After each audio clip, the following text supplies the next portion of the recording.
Hello everybody, and welcome back to Castlevania, the Lecarde Chronicles 2. Now that we're in the daytime, the birds are gone. Okay, we can't go west from here because otherwise we will freeze to death very quickly. And there's a spirit that appears at dawn. Invisible monsters. Cemetery? We're gonna have to deal with that sometime, won't we?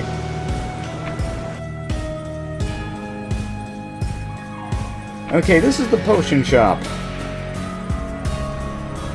Mainly health stuff and antidotes. Yeah, birds seem to be a thing around here. Which is unfortunate because video game rule number 1 is birds are jerks. And we are in the land of the birds.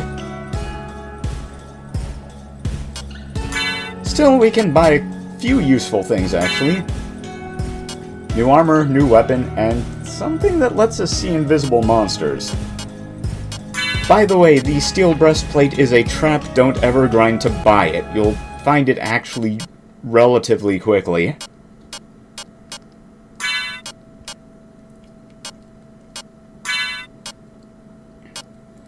The iron armor will be more than enough for what you need to do here.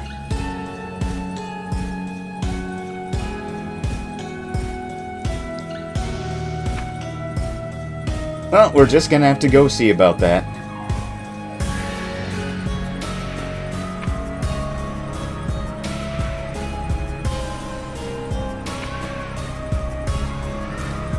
Yeah, behind the wall is the entrance to a monster-infested cave.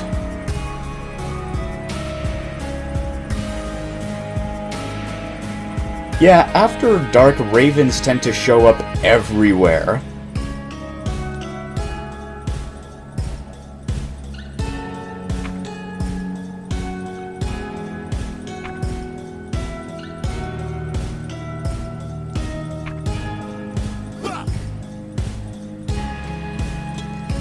Oh, we won't be dealing with the cemetery quite yet. We have actually a good bit to do before we deal with it.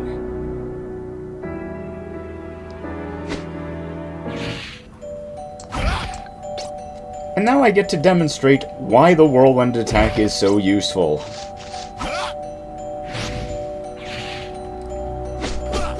You can't block every projectile with that thing, but you can block enough to make your life a whole lot easier.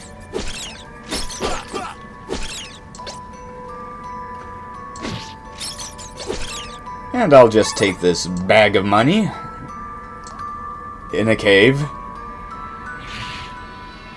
Look, I don't know how Castlevania works. I don't know how France works. Maybe you guys over there do just leave money laying around in caves. I don't know.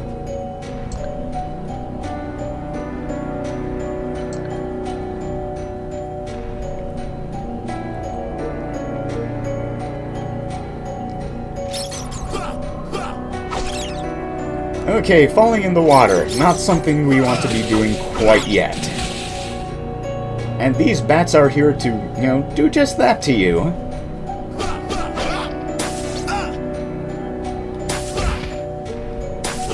Okay, I don't know what that is, but it needs to go.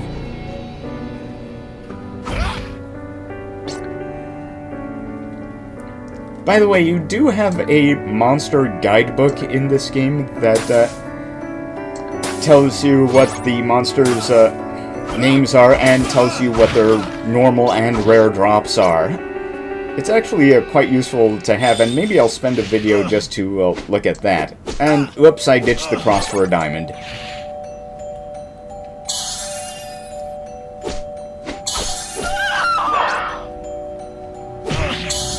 But that's okay, it's not like there's a boss nearby, right? Hint, there's always a boss nearby.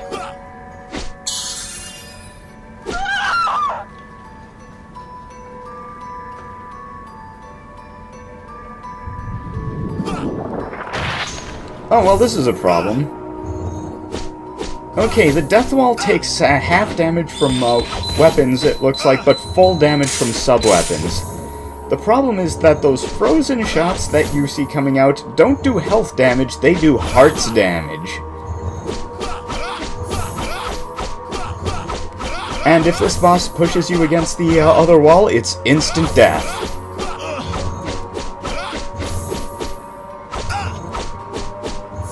This isn't even the last time we'll encounter a crushing wall instant death boss either. But hey, I managed to pull it out this time.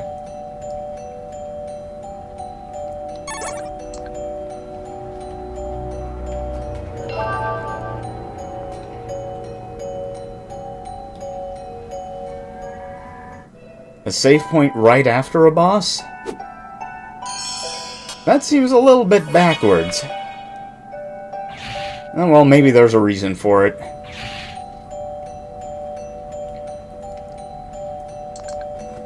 Still, that's all we can do in this cave for the time being. There's another entrance to this cave, but we can't actually do anything with it yet. In fact, we saw the other entrance on the way here.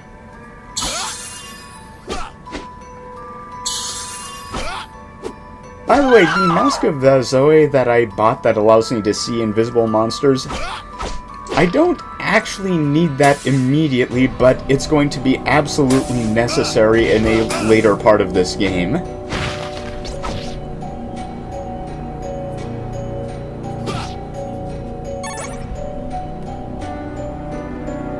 Yeah, I always stop for money in this game.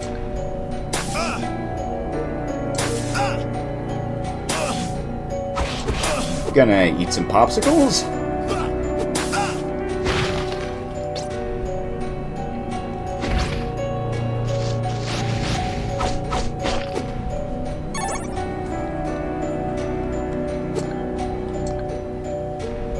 And then we're just going to move on from here. I actually passed by the entrance to the swamp where I need the silver mask, obviously because I didn't want to die.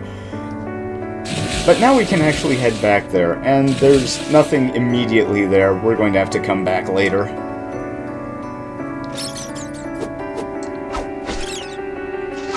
There's really only one truly major backtracking section in this game, but that comes towards the end like it usually does in Metroidvanias.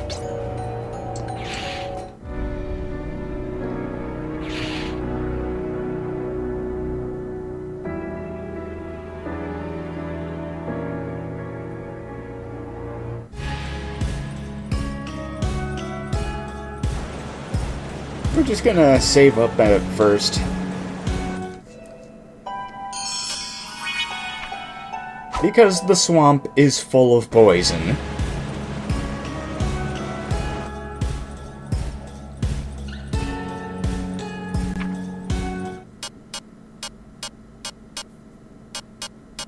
And you know, we'd better make sure to equip the poison negating thing that we went to the trouble of getting.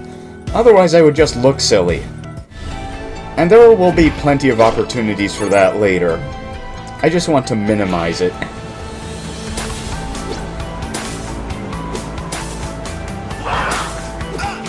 In case, while I'm walking through here, there's some other good news. I've managed to figure out how to get YouTube to display these things in 60 frames per second, as you probably noticed. And I've replaced all of the previous videos with 60 frames per second versions. So go back and take a look if you want.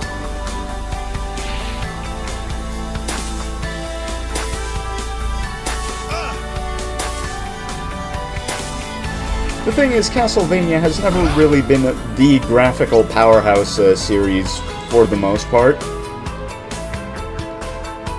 With the possible exception of Symphony of the Night. Before we swamp, though, we're going to actually do this whole grave thing. To see if we can actually talk to the ghost of Lady Torval. So we're going to have to pass the time. I don't know exactly how the day-night cycle works. I think it might have something to do with screen transitions. It might have something to do with time passing. I think it's more to do with the former, though. Anyway, I might as well take this time to talk about Symphony, because Symphony may have been like our third or fourth PlayStation 1 game, and I think that out of the PlayStation's library, that is the game that, in looks anyway,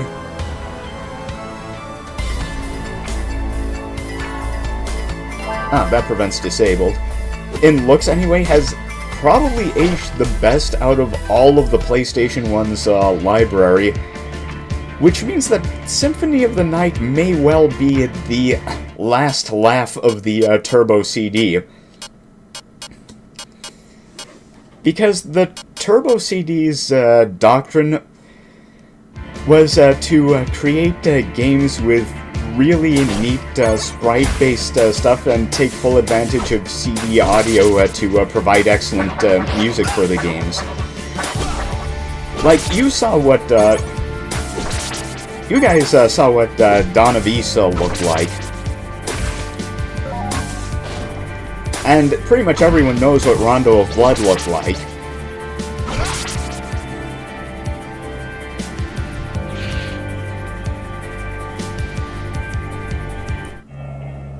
Oh.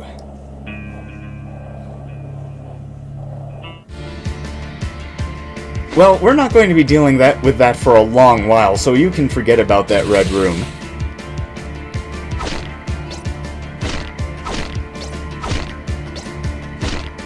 So Symphony of the Night was really a game that was built to the Turbo CD design philosophy rather than a lot of the other original PlayStation games.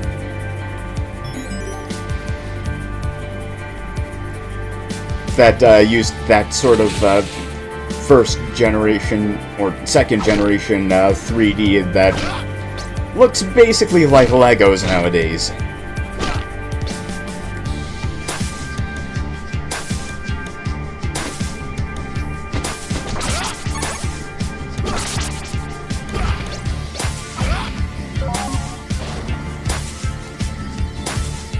Yeah, basically, by the time we're ready to deal with the red rooms, we will be getting ready to finish the game.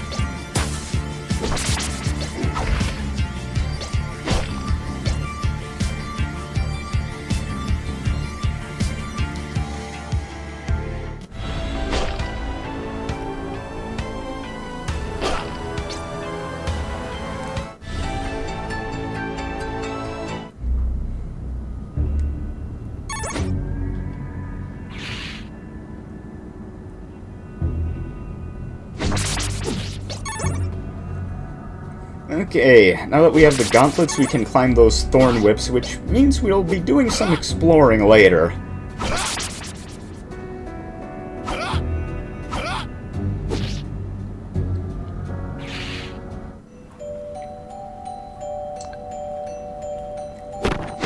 Now, what's over here? Ah, so... I made the wrong call here.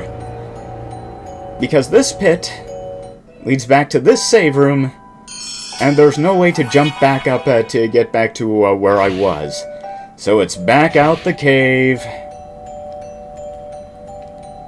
The alternate entrance should lead me down to that switch, but I decide to screw things up early for some reason or another. I don't know why I do things.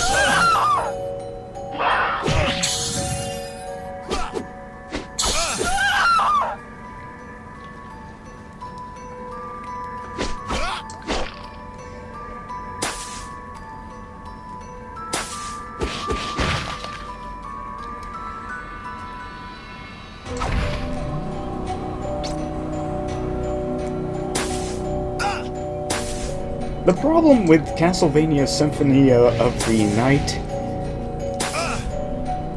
was that while it was probably the best looking and the best sounding of almost all the really early Metroid-style Castlevanias, Symphony of the Night did not have particularly strong gameplay.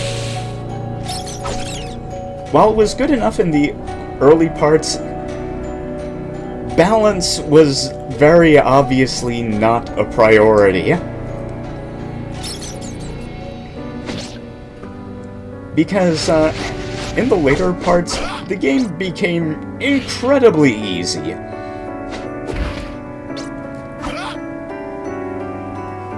To give you an idea of how far down that particular rabbit hole it went, death was easy in that game.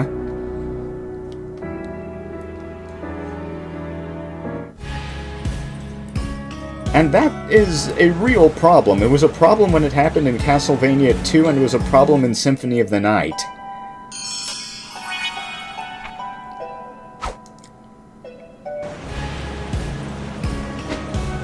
Granted, death not hitting hard enough is something they fixed very much so by the time that Aria of Sorrow came around. But it's still a mark against Symphony that the difficulty that people kind of expected Castlevania games to deliver just wasn't there. And that's not even counting... And this isn't even including if you got the really overpowered weapons like the Chrysogrim.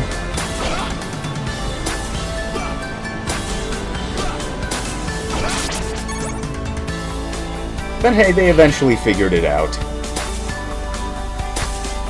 It just took them a few games. Ugh, Spyder Town. Well, I'd rather eat spikes than get poisoned. Okay, let's go back in here, and let's do it right this time.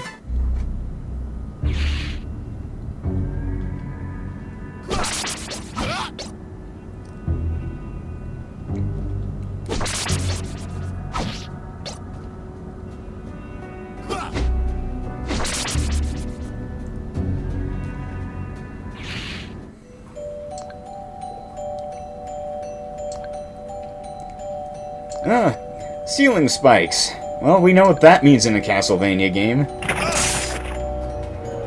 Well, we should anyway. I got hit just, you know, just as a demonstration. Yeah, that's the ticket.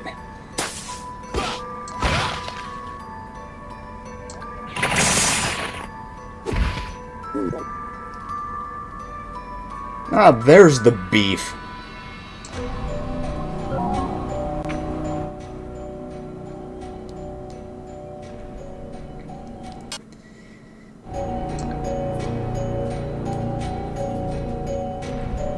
Yeah, the thing is, each region has its own map, and I don't have the map for La Tourelle yet.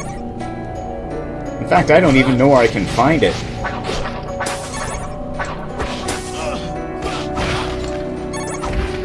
By the way, in all of my playthroughs, I'm always forgetting where the red rooms are, so any video where I find one of the red rooms is going to have the word red in the description so I can look it up later.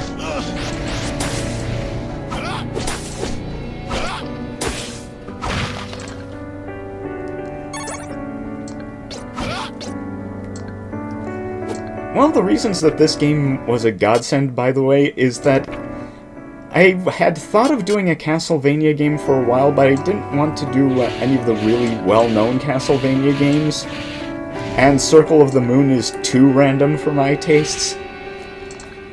And I had also originally considered doing the La Mulana remake, but everyone would want me to do Hell Temple, and that's not something I'm really interested in doing, at least on camera. Because I already have some kind of performance anxiety when I'm doing this sort of thing.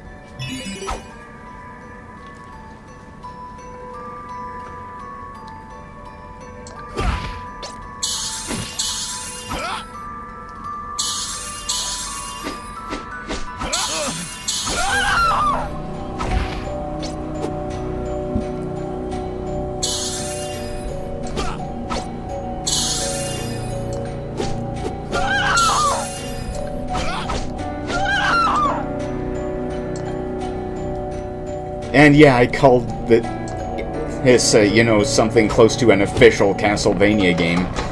Which it kind of is, really, considering that this thing does actually have Konami approval.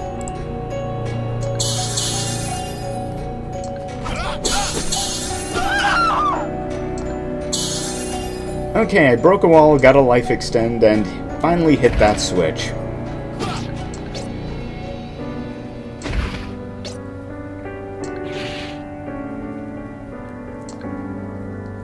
Ah, there's the rope.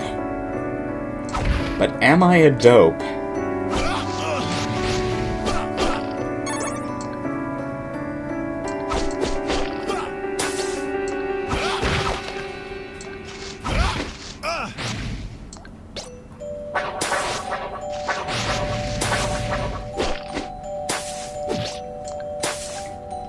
Yeah, I know Ephraim isn't a Belmont, but I'm glad that Meg managed to preserve the Belmont strut, just so you know that you're playing a hero in this universe.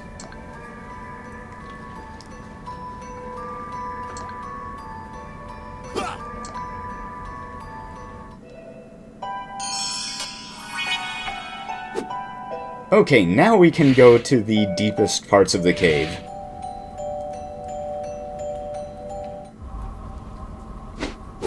Thankfully, there are no ice physics.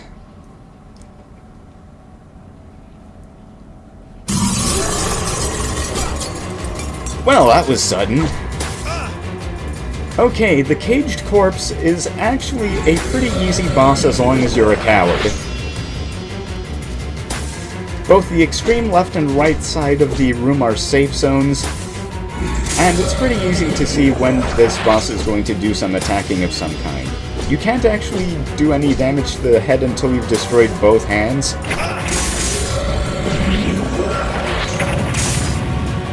And the icicles are high enough that you can actually just walk normally underneath them. You don't have to slide.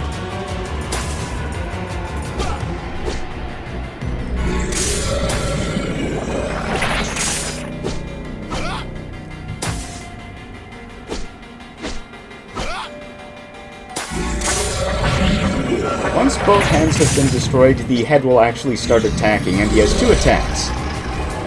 His breath attack means you can't get close to him. If you do, you will almost certainly take a huge amount of damage.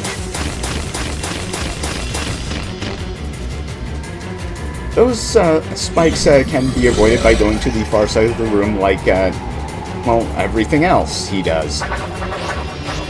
So after that, it's just a matter of popping in and out every once in a while to deal some damage to it, and you should be fine.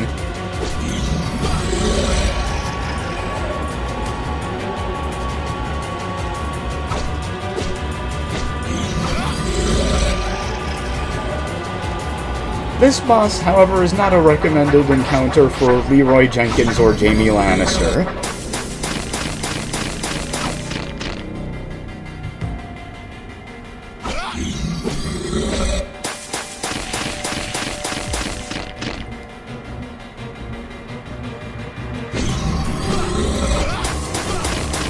You know what, I think I'll eat a little bit more damage, just to get it over with a little more quickly.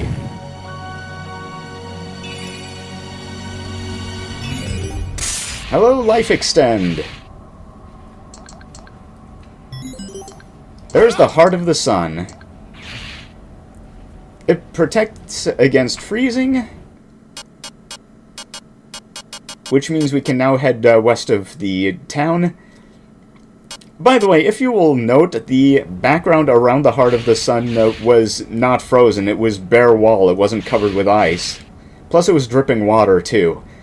Its attention to detail like that is one of the reasons I really like this game. Anyway, I'm beginning to think that this place had problems well before the current crop of monsters arrived, because that guy had been down here for a while. It's just that he only woke up recently. What was he, where did he come from, and why was he locked away down here?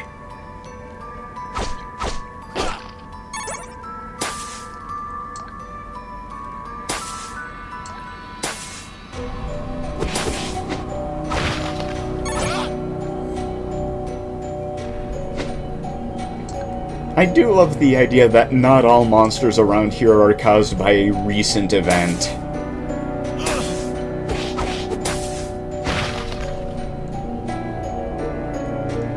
So all we need to do now is get out of the cave alive. Spin to win.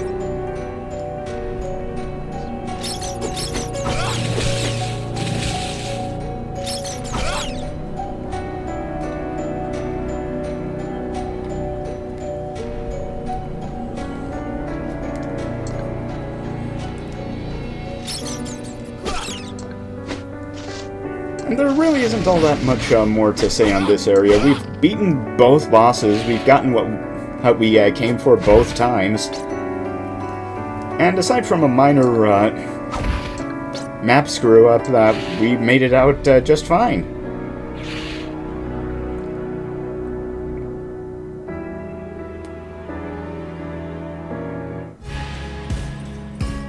So what we're just gonna do right now is save up. And that's it for now. I will be seeing you next time when we cross the bridge in Castlevania Lecarde Chronicles 2. Goodbye!